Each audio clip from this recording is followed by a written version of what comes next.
Dear friends, అందరికీ నమస్కారం. రామారావు గారిని రంగారావు గారిని చాలా మంది తమకు తోచిన విధంగా పోలుస్తూ రామారావు గారి ముందు రంగారావు గారు ఎంత అని, రంగారావు గారితో పోలిస్తే రామారావు గారు ఎంత అని వారి విశ్లేషణలు చెబుతుంటారు. అసలు నిజంగా ఈ మహానటులు ఇద్దరిలో ఉన్న పోలిక ఏమిటి? ఒకరితో మరొకరిని పోల్చినప్పుడు ఎవరిది ఎక్కువ అంశాలలో పై చేయి అన్న విషయం ఈ వీడియోలో తెలుసుకుంటారు. Please watch the total video and kindly share to all. Dear friends, ఒక్క మాట మాత్రం నిజం, అది ఇండియాలోనే, ఇంకా చెప్పాలంటే ప్రపంచంలోనే ఎన్టీఆర్ ఎస్వీఆర్లతో పోటీ పడే నటులు లేరని చెప్పడానికి వీరిద్దరి నటనా పటిమే ప్రత్యక్ష సాక్ష్యంగా నిలుస్తుంది. ఎన్టీఆర్ ఎస్వీఆర్లకు తమ సినీ జీవితంలో ఫస్ట్ టైం తిరుగులేని గుర్తింపు తెచ్చిన చిత్రం విజయవారి పాతాళ భైరవి.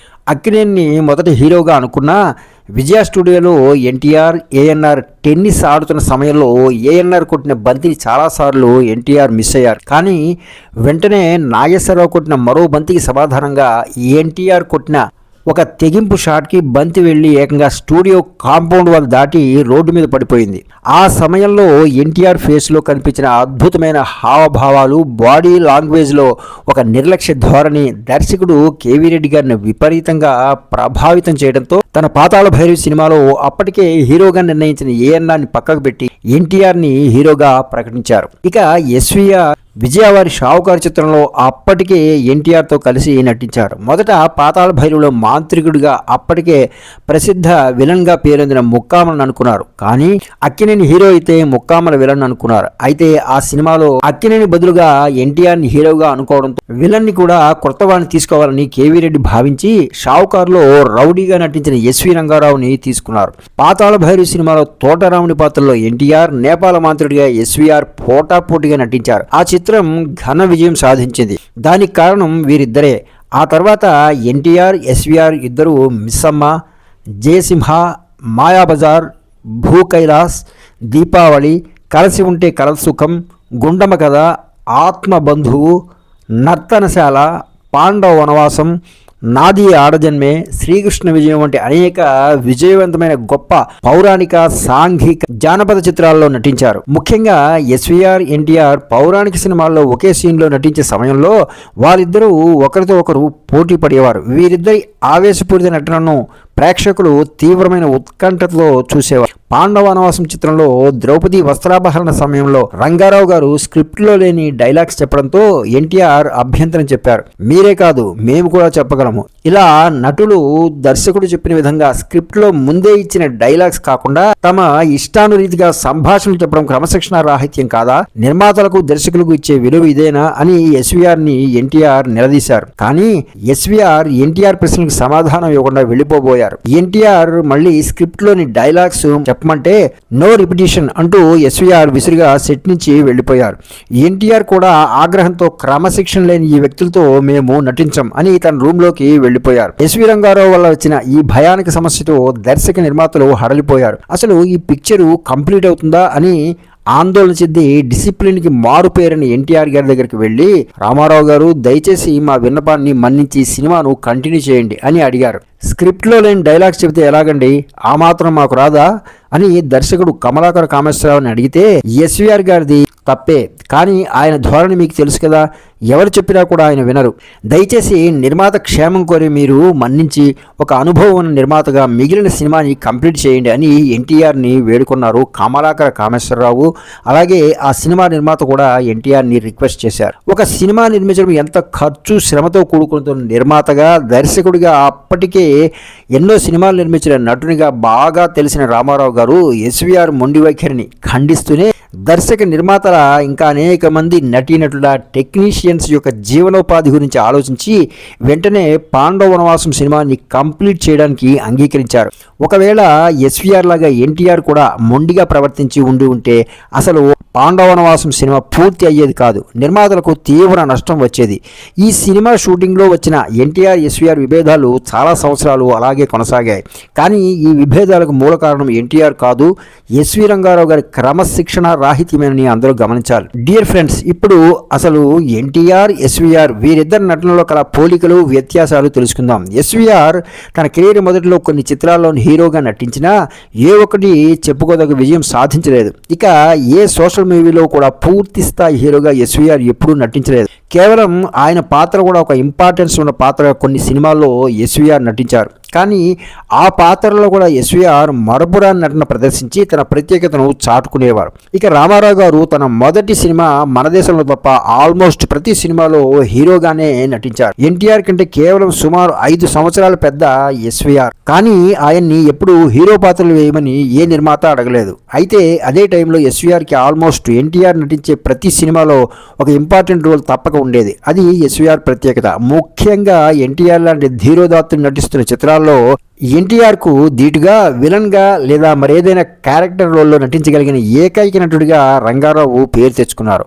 ఉదాహరణకు పాండవనవాసం చిత్రంలో భీముడిగా నటించిన ఎన్టీఆర్కి ప్రతిగా దుర్యోధనుడిగా ఒక్క ఎస్వీఆర్ తప్ప ఆ స్థానంలో మరే నటుడిని మనం ఊహించుకున్నా ఎన్టీఆర్ ముందు ఆ నటుడు తేలిపోతాడు. ఇలా ఎన్నో ఉదాహరణలు ఉన్నాయి. అసలు నిర్మాతలు దర్శకులు ఒక సినిమా నిర్మించేటప్పుడు ఎన్టీఆర్ ఎస్వీఆర్ల నటనా ప్రావీణ్యతను దృష్టిలో పెట్టుకునే స్క్రీన్ ప్లే రూపొందించేవారు.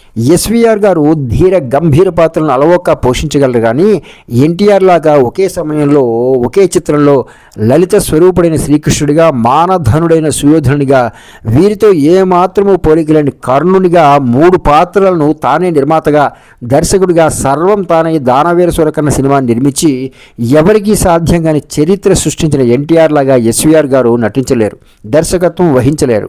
తాను నటించే సుయోధన పాత్రలో నటి ప్రభతో కలిసి చిత్రం హాయ్ భళ్ళా రే విచిత్రం చిత్రం అయ్యా రే విచిత్రం అని ప్రభ పాడితే మేరాసనగరు కురారాజును రప్పించుటే విచిత్రం అని డ్యూయట్ పాడి సంచలనం రేపిన ఎన్టీఆర్ని ఈనాటికి ప్రేక్షకులు మరువలేదు. అన్నిటికంటే ముఖ్యమైన విషయం ఏమిటంటే ఎన్టీఆర్ని ఎస్వీఆర్తో పోలిస్తే ఎన్టీఆర్ మాత్రమే ఆల్రౌండర్ అని నిశ్చయించే కొన్ని ప్రధాన కారణాలు ఉన్నాయి. అంటే ఏ పాత్రనైనా పోషించగలిగే రూపం, అభినయం, పోషించవలసిన పాత్రలో అవలేలుగా ఒదిగిపోయే నటనా నైపుణ్యత, బాడీ లాంగ్వేజ్ రామారావు గారి సొంతం. మరీ ముఖ్యంగా ఎస్వీ రంగారావు గారు పోషించిన ప్రతి పాత్రను ఎన్టీఆర్ పోషించడమే కాకుండా సినీ దిగ్గజాల చేత ప్రేక్షకుల చేత శభాష్ అనిపించుకున్న అద్వితీయుడు ఎన్టీఆర్.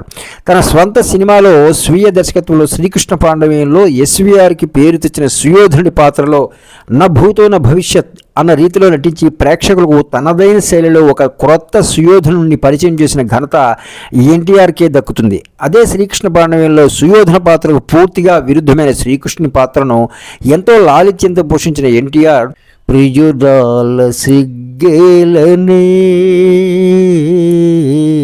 అనే పాటలో చూపిన ప్రతిభను ఎప్పటికైనా మరవగలమా? ఎస్వీఆర్ చేసిన ప్రతి పాత్రను ఎన్టీఆర్ చేయగలరు, కానీ ఎన్టీఆర్ చేసిన ప్రతి పాత్రను ఎస్వీఆర్ పోషించలేరు. అది ఎలాగో ఇప్పుడు చూద్దాం.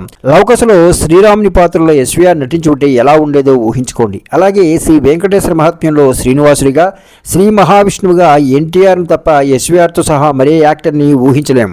ఇక శ్రీకృష్ణుడిగా, పరమేశ్వరుడిగా, అర్జునుడిగా, భీముడిగా, కర్ణుడిగా, వీర బ్రహ్మేంద్ర స్వామిగా ఇలా అనేక పాత్రలను ఎస్వీఆర్ ఎప్పటికీ నటించి మెప్పించలేరు. అందుకే రంగారావు గారు తన జీవితకాలంలో వీటి జోలికి పోలేదు. కానీ అవే పాత్రలను అనేక మార్లు పోషించి ఎన్టీఆర్ తనకు అసాధ్యమన్నది లేదని నిరూపించుకున్నారు. ఇక సాక్షాత్తు దర్శక దిగ్గజం బిఎన్ రెడ్డి చెప్పినట్లుగా కీచక పాత్రను ఎవరైనా పోషించగలరు, కానీ బృహన్నల పాత్రను ఎన్టీఆర్ లాగా పోషించడం అన్నది ఏ నటుడికి సాధ్యం కాని ప్రక్రియ. దానిలో కూడా రామారావు విజయం సాధించారు. అందుకే ఎన్టీఆర్ నట విశిష్టుడు అని లబ్ధ ప్రతిష్ఠుడైన దర్శకుడిగా ఎన్టీఆర్ నటనను విశ్లేషించి మరీ ప్రశంసించారు బిఎన్ రెడ్డి గారు. బృహన్నల పాత్రలో రామారావు గారు సలలిత రాగ సుధారసారం అన్న పాటలో వ్యక్తపరిచిన విశేష ప్రతిభను ఒక్కసారి గుర్తు తెచ్చుకోండి. తన దశాబ్దాల సుదీర్ఘ సినీ చరిత్రలో ఎన్టీఆర్ ఏవో కొన్ని బడిపందుల లాంటి చిత్రాల్లో వృద్ధ పాత్రను ధరించారు తప్ప ఎక్కువ కాలం తిరుగులేని హీరోగానే తన ఆధిపత్యాన్ని కొనసాగించారు. ఇక ఎన్టీఆర్ తనకంటే వయసులో ఎంతో చిన్నవారైన జయప్రద, జయసుధ, శ్రీదేవి, ప్రభా వంటి వారితో కూడా అడవి రాముడు, డ్రైవర్ రాముడు, వేటగాడు, దానవీర సూరకర్ణ వంటి చిత్రాల్లో నటించి ప్రేక్షకుల చేత ఔరా అనిపించుకుని ఆ చిత్రాలను కూడా బ్లాక్ బస్టర్స్గా నిలిపారు. ఇటువంటి పాత్రల్లో అసలు ఎస్వీఆర్ని ఊహించుకోగలమా? కొంతమంది ఎస్వీఆర్ గారి శరీర దారుఢ్యం కొన్ని పాత్రలకు సరిపోదని అంటుంటారు. కానీ ఇద్దరు నటులను ఓవరాల్గా ఎవరు నటనలో ఉన్నతులు అని నిర్ణయించేటప్పుడు ప్రతి విషయాన్ని పరిగణలోకి తీసుకోవాలి కదా. ఎప్పుడైతే ఎన్టీఆర్ పోషించిన అనేక పాత్రలను ఎస్వీఆర్ పోషించలేరు, ఒకవేళ పోషించిన ఆ చిత్రాలు ఫెయిల్ అవుతాయని అప్పటి నిర్మాతలకు తెలుసు కాబట్టే ఎస్వీఆర్కి ఆయా పాత్రలను ఎవరూ ఆఫర్ చేయలేదు. డియర్ ఫ్రెండ్స్, చివరిగా ఒక మాట, ఎస్వీఆర్గా సమున్నత నటనా శిఖరం, అది ఒప్పుకోవాల్సిందే. కానీ ఏ పాత్రనైనా అవలేలుగా పోషించగల నేర్పరి, అకుంఠిత దీక్షాబద్ధుడైన ఎన్టీఆర్ గారితో పోల్చినప్పుడు మాత్రం పైన చెప్పిన అనేక అంశాల్లో ఎస్వీఆర్ వెనుకబడతారు. అందుకే ఈ మొత్తం తెలుగు సినీ చరిత్రలో, భారతదేశ సినీ చరిత్రలో ఎన్టీ రామారావు గారిలాగా ఇన్ని పాత్రలను పోషించి మెప్పించిన నటుడు మరొకడు కాగడా పెట్టి వెతికిన కానరాడు. అందుకే 2013లో 100 సంవత్సరాల భారతదేశ సినిమా ఉత్సవాల సందర్భంగా CNN IBN అనే సంస్థ దేశవ్యాప్తంగా నిర్వహించిన ఒక సర్వేలో ఇండియాలోనే the greatest actor of the Indian సినిమాగా ఆల్రౌండర్ అయిన ఎన్టీఆర్ని ప్రజలు ఎన్నుకున్నారు. ఈ సర్వేలో ఎన్టీఆర్ మొదటి స్థానాన్ని దక్కించుకున్నారు. హిందీతో సహా మరే ఇతర భాషా నటులు ఎన్టీఆర్తో పోటీ పడలేకపోయారు. అంటే ఎన్టీఆర్ గారు స్వర్గస్థులైన 17 సంవత్సరాల తర్వాత కూడా ఆయనపై భారతదేశ వ్యాప్తంగా కూడా ప్రజాభిమానం చెక్కు చెదరలేదనేది రుజువు అవుతోంది. ఇది చాలదా ఎన్టీఆర్ నటనా కీర్తి ప్రతిష్టలకు గొప్ప తార్కాణంగా నిలిచిపోవడానికి? అసలు ఈ విషయం ప్రతి సభలో ప్రతి తెలుగువాడు, మరీ ముఖ్యంగా మన తెలుగు నటీనటులు తప్పక గుర్తు చేసుకుని మన తెలుగువాడైన ఎన్టీఆర్ గొప్పదనాన్ని ప్రపంచానికి చాటి చెప్పవలసిన ఆవశ్యకత ఎంతైనా ఉంది. ఎక్కడైనా ప్రజా తీర్పే తుది నిర్ణయం. అక్కడ కూడా ఎన్టీఆర్ చాలాసార్లు విజయం సాధించారు. ఎస్వీఆర్తో సహా అందరూ ఈ సర్వేలో ఉన్నప్పటికీ ఒక ఎన్టీఆర్ మాత్రమే భారతదేశంలోని అత్యుత్తమ నటుడిగా అశేష జనం చేత ఎన్నుకోబడ్డారు. డియర్ ఫ్రెండ్స్, ఈ వీడియోపై మీరు ఏమనుకుంటున్నారో తప్పక కామెంట్స్లో తెలపండి. ఎన్టీఆర్, ఎస్వీఆర్ నటించిన ఏ చిత్రం మీకు ఇష్టమో కూడా చెప్పండి. వీడియో చూసి లైక్, హైప్ చేసి ఎక్కువ మందికి షేర్ చేయమని మాత్రమే మిమ్మల్ని కోరుతున్నాను. కొత్తవారు వెంటనే ఛానల్ని సబ్స్క్రైబ్ చేసి నోటిఫికేషన్ బటన్ ఆన్ చేసుకోండి. వీలైతే ఇండిపెండెంట్ ఛానల్ అయిన మా ఛానల్కి జీపే ద్వారా మీ సపోర్ట్ని అందించండి. మీ బిజినెస్ ప్రమోషన్స్ గురించి 8074809644ని కాంటాక్ట్ చేయండి. మరో వీడియోతో కలుద్దాము. మీ నిరంతర శ్రేయోభిలాషి, మీ సింగర్ RSS ప్రసాద్.